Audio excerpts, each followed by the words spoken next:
वजह है कि कुछ टाइम पहले अगर देखा जाए तो पाकिस्तान में इंडिया के हवाले से कोई बात करना ही ऐसा समझा जाता था ये शायद इंडिया का एजेंट है या फिर किसी एजेंडे पे काम कर रहा है। आज हमारे बड़े बड़े जो मेन स्ट्रीम मीडिया के चैनल हैं वो इंडियन गवर्नमेंट की तारीफ कर रहे हैं।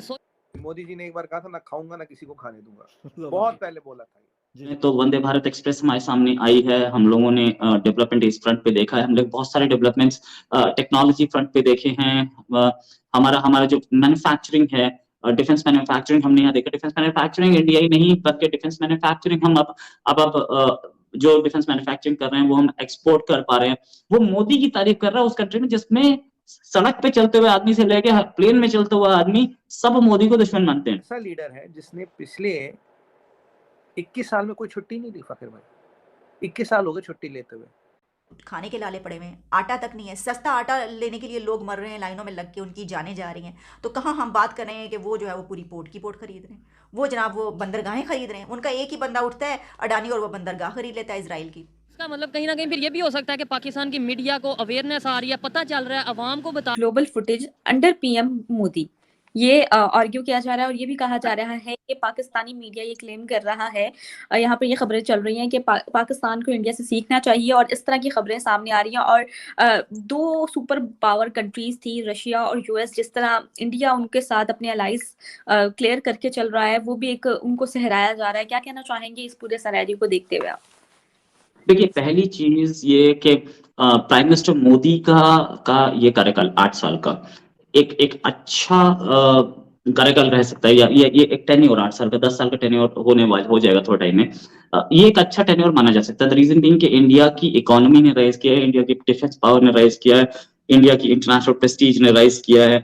और हमने देखा कि इंडिया में जो डेवलपमेंट है, हमारी बुलेट ट्रेन लगभग अब स्टार्ट हो जानी चाहिए अगले 1-2 साल के अंदर अंदर।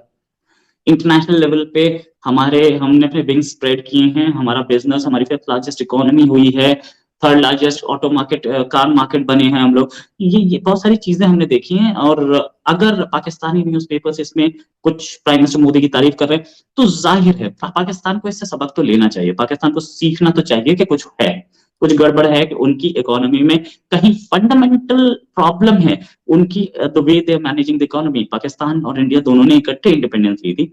पाकिस्तान ने स्टार्टिंग में राइज भी अच्छा किया था। कहीं उनकी फॉरेन पॉलिसी में प्रॉब्लम और कहीं उनकी इकोनॉमी प्रॉब्लम, ये दो चीजें। और कहीं the way they perceive Islamic countries बहुत सारे हैं वर्ल्ड में, लेकिन सारे इस्लामिक कंट्रीज इस्लाम को उस तरीके से नहीं लेते जिस तरीके से पाकिस्तान ले रहा है। और मैं ये नहीं बोल रहा कि वो इस्लाम की वजह से पीछे जा रहा है, लेकिन हाँ ये जरूर है कि जितने इंजीनियरिंग कॉलेजेस पाकिस्तान में होने चाहिए थे, जितने मेडिकल कॉलेजेस पाकिस्तान में होने चाहिए थे, उतने मदरसे बन रहे हैं। और पिछले 30 साल से ये हो रहा है। क्यों हो रहा है कोई नहीं जानता, ये बताने वाला कोई नहीं है। इंडिया में तो बहुत आराम से वर्ड कॉइन कर दिया जाता है गोदी मीडिया, लेकिन पाकिस्तान के मीडिया के नाम के लिए कोई वर्ड आज तक मैंने नहीं सुना जो कि जिसको मतलब कोई बताने के लिए तैयार नहीं है आपके लोगों को कि कंट्री की इकोनॉमी में, कंट्री के स्ट्रक्चर में, या कंट्री के पॉलिटिकल स्ट्रक्चर में, या कंट्री के एडमिनिस्ट्रेटिव स्ट्रक्चर में, या कंट्री के उस डिसीजन मेकिंग स्ट्रक्चर में ये फॉल्ट है। बताने के लिए कोई तैयार नहीं है। क्यों नहीं है?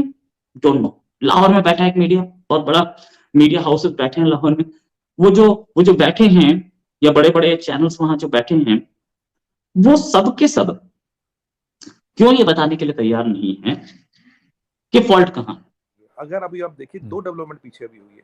आप देखिए रशिया और ईरान, ये दोनों स्ट्रेटेजिक ऑफशोरिंग की बात कर रहे हैं, इंडिया में बात कर रहे हैं। बिल्कुल।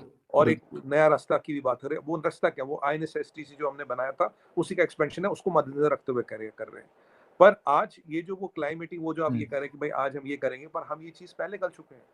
तो ये तीन चीजों का जो कॉम्बिनेशन है, ये एक कंबाइंड रिजल्ट दिखा रहा फकर भाई। ये तीनों चीजों को अगर मैं कंबाइन करूं, B4 strategic offshoring, strategic decoupling और डेवलपमेंट डिलीवर्ड, ये सब चीजें हैज बीन द मंत्रा। इन 3 पिलरों पे सारी कहानी चल रही है, हमारी भी, हमारी दुनिया के लिए भी, और दुनिया की हमसे। में शायद अब उस तरह की पिक्चर उनकी नहीं है मोदी जी की। मैं ये कम से कम आपको बता सकता हूं कि काफी सारी चीजें चेंज हुई हैं पिछले 2-3 या 4 सालों में, काफी कुछ चेंज हुआ है। अब वो चीज नहीं रही। अब लोग ये कहते हैं यार क्या कर रहा है ये आदमी, मतलब किस तरीके से कर रहा है, काम है काम है काम है, और ये करना है करके दिखाओ, करना है करके दिखाओ। मसला ये है कि फिर यहां वालों से सवालात होते हैं कि यार एक ही दिन एक ही साथ दोनों कंट्रीज बने थे। चले हिंदुस्तान पहले था, हम उससे अलग हो गए, लेकिन फिर भी वहीं से एक और सफर हिंदुस्तान ने भी स्टार्ट किया और एक और सफर पाकिस्तान ने भी स्टार्ट किया। बट जब 2014 तक हम आते हैं, हिंदुस्तान भी और पाकिस्तान भी, तो ठीक है, बस कुछ आसपास ही चीजें होती होंगी। लेकिन आफ्टर द 2014 ऐसी क्या मतलब मैजिक लेके आ गए नरेंद्र मोदी जी? रिसोर्सेस हिंदुस्तान के पास पहले भी होंगे, ऐसा तो नहीं है कि वो Correct. खुद से ले आए। और बहुत सारी चीजें, एजुकेशन भी थी, आप लोग एजुकेशन की वैसे ही बात होती है, और भी बहुत सारी चीजें थी। लेकिन आज इसको इस लेवल पे लेके आना कि पाकिस्तान इस बात पे मजबूर हो रहा है कि भाई ग्लोबल स्टेज पे उन्होंने जो सिस्टम बनाया और जो उनका इन्फ्लुएंस मौजूद है in the country and out of country globally, वो शायद हमारी सोच से बाहर। मोदी जी हमेशा 50 साल के विजन की बात करते हैं, वो 5 साल तो सोचते ही नहीं। अभी अश्विनी वैष्णव जी थे, वो हमारे रेल मंत्री हैं, IITN है, वो गए थे उनके पास किसी रेल का प्रोजेक्ट लेके, तो क्या वो उनका अश्विनी जी का इंटरव्यू आया था, तो बोले कि मोदी जी ने बोला ये 5 साल 10 साल का प्लान मतलब 50 साल का प्लान लाओ मेरे लिए, तो मुझे 50 साल में बताओ क्या कर रहे हो। तो ये जो फ्यूचरिस्टिक सोच है ये देखना है। तीसरी बात है कि आपने अपनी एजुकेशन सिस्टम को अच्छा बनाना है, आपने सोसाइटी को अच्छा बनाना है, आपने जो सबका साथ सबका विकास सबका विश्वास और प्रयास है इसको जमीन पे लाना है। लोगों की जो मूलभूत समस्या है, बिजली पानी सड़क, इसको बनाना है। इंफ्रास्ट्रक्चर को आपने डेवलप किया। अगर इंफ्रास्ट्रक्चर नहीं होगा तो इंफ्रास्ट्रक्चर इज लाइक जैसे मकान में बीमें बनती है ना, बिल्डिंग में, अगर बीमें नहीं होगी तो दीवारें बनेंगी नहीं। बिल्कुल इंफ्रास्ट्रक्चर को डेवलप करना। बिल्कुल। और एक ऐसा लीडर है जिसने पिछले 21 साल में कोई छुट्टी नहीं ली फाकिर भाई।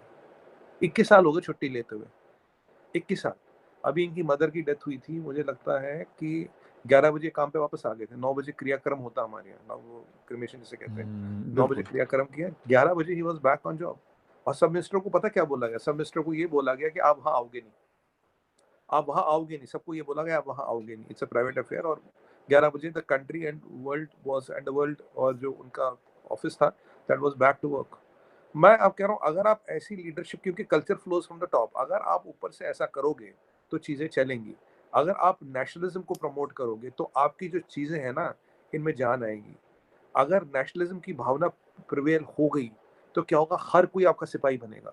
स्वच्छ भारत, क्लीन अप इंडिया, स्वच्छ भारत में कितने करोड़ों तो टॉयलेट बन गए। ओपन डिफिकेशन जो है खत्म हो गई इंडिया में, और पाकिस्तान में बढ़ गई है, जो लेटेस्ट में डाटा पड़ रहा था। और फिर आपने बताया जी हर घर, सबसे बड़ी आपने कहा कि भाई इंश्योरेंस चाहिए हर एक को। ये आयुष्मान भारत, 50 करोड़ लोगों को आपने इंश्योरेंस दिया। 80 करोड़ लोगों को आप घर में बैठ के खाना खिला रहे हो, खाने की हेल्प कर रहे हो उनको, गेहूं चावल वगैरह कोविड के कारण 80 करोड़ लोगों को। जब ये चीजें ग्राउंड पे उतरती है ना, इसको ये डेवलपमेंट डिलीवर्ड के खाने में पहुंचती है कि मेरे घर तक डेवलपमेंट आ रहा है। ग्लोबली आपने अपना स्टेचर बनाया क्योंकि आपकी इंडिपेंडेंट फॉरेन पॉलिसी थी, प्रो आपकी इंडिया थी, आप B4 कंट्री हो। तो जब आपने कुछ नहीं किया, आपके अंदर जो सलाहियत या ताकत थी उसको आपने अच्छे नेक नियत से देश के लिए और देश के लोगों के लिए यूज किया। ये मामला ना 70 साल में डायरेक्टली इनडायरेक्टली इस मुल्क में हुकूमत तो फौज की रही है। इमरान खान ने भी 4 साल निकाले हैं, उन्होंने बयान पे यही कह दिया कि मुझे जून से काम। अब ये भी हैं तो ये भी उन्हीं के आशीर्वाद से आए हैं, और जो जाता है वो भी इनकी आशीर्वाद से जाता है। तो थोड़ा सा हमारे एस्टेब्लिशमेंट को भी, कहीं ना कहीं हमारी थोड़ा एस्टेब्लिशमेंट को भी 1-2 कदम आगे हटना चाहिए। अगर 5 साल 10 साल पहले की बात की जाए तो हमारे मीडिया पे, खासतौर पे मेन स्ट्रीम मीडिया पे, इंडिया का नाम लेना या फिर तारीफ करना ऐसा समझा जाता था कि शायद कोई गुनाह का काम है, या फिर शायद पता नहीं है किसी एजेंडे पे काम कर रहा है। लेकिन आज हमारे प्राइम मिनिस्टर हों या फिर हमारे बड़े बड़े जर्नलिस्ट हों, वो इंडिया की तारीफ कर रहे हैं, इंडियन पॉलिसीज़ की, गवर्नमेंट की तारीफ कर रहे हैं। क्या समझते हैं, पब्लिक में या मीडिया में अवेयरनेस आ चुकी है, सच सामने आ चुका है, या फिर वक्त की ज़रूरत है?